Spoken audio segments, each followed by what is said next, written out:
কর্মকর্তা সবার উপর মানবতা। আজকের এই প্রান্তিক জনগোষ্ঠী, পিছিয়ে পড়া জনগোষ্ঠীর এই 15 দফা দাবি বাস্তবায়নের লক্ষ্যে আজকের এই মানববন্ধনে জাতপাত বিরোধী জোটের পক্ষ থেকে যে সকল সংগঠন ও যে সকল সুধী আজকে উপস্থিত হয়ে আমাদের আজকে এই মানববন্ধনকে সফল করেছেন, তাদেরকে জানাই এই জাতপাত বিরোধী জোটের পক্ষ থেকে আন্তরিক অভিনন্দন। আরও জানাই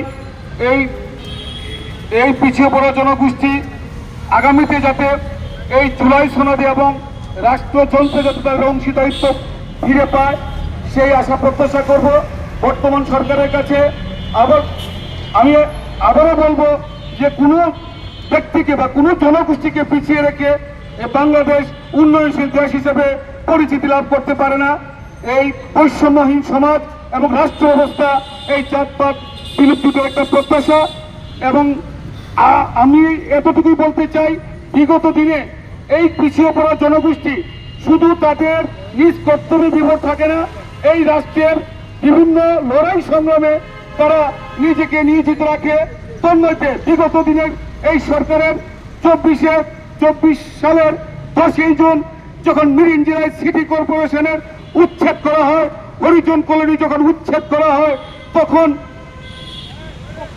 বাংলাদেশের সকল হরিজন দলিত সংগ্রামে তারা নিজেকে উপস্থাপন করে এবং এই বিগত সরকারের যে তিনি মেয়র ছিলেন তার বিরুদ্ধে কঠোর সংগ্রাম করে তোলে এবং পরিশেষে তাদের দাবি দেওয়া নিয়ে আমাদের এই দলিত হরিজন জনগোষ্ঠীর পক্ষ থেকে গণভবনে যাওয়া হয়। তারপরে হাইকোর্টে আমাদেরকে রিট করানো হয়, সেই রিটের মাধ্যমে মিরিঞ্জিরা সিটি কলোনি এখন তার উচ্ছেদ প্রক্রিয়া বন্ধ হয়।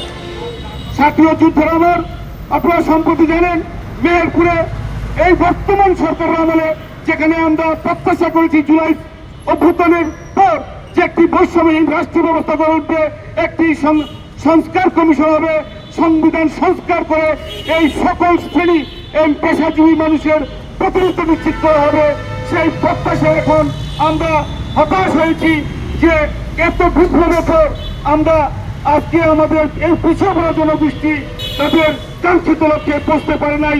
সেই লক্ষ্যেই এই জাতপাত বিরোধীদের পক্ষ থেকে যতক্ষণ পর্যন্ত এই 15 দফা দাবি বাস্তবায়ন না হবে, যতক্ষণ পর্যন্ত এই জুলাই সনদে পিছিয়ে পড়া জনগোষ্ঠীর নাম অন্তর্ভুক্তি আসবে না, ততক্ষণ পর্যন্ত এই জাতপাত বিরোধীদের পক্ষ থেকে এই 1.5 কোটি মানুষের এই ঢাকায় সমাবেশ করে আমরা লড়াই সংগ্রাম চালিয়ে যাব এবং বলবো বৈষম্যহীন সমাজ চাই, বৈষম্যহীন রাষ্ট্র ব্যবস্থা চাই।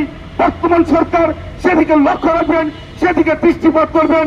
পরিশেষে বলবো আজকের এই মানববন্ধন থেকে সারা বাংলাদেশের পিছিয়ে পড়া জনগোষ্ঠীরা সজাগ হবেন এবং উপকৃত হবেন, সেই আশা প্রত্যাশা ব্যক্ত রাখে এবং আজকের কিছুক্ষণের মধ্যে একটি রাজনৈতিক কনভেনশন হবে, সেই কনভেনশনে সবাইকে উপস্থিত থাকার জন্য অনুরোধ জ্ঞাপন করে এবং আগামীতে আমাদের লড়াই সংগ্রামে সবাইকে সহযোগিতা করার জন্য সবাইকে আহ্বান করে আজকের এই আলোচনা সভা, আজকে এই জাতপাত বিরোধী মানববন্ধন এখানেই সমাপ্ত ঘোষণা করছি। জয় হোক মেহনতি মানুষের, জয় হোক শিক্ষিত মানুষের। ধন্যবাদ।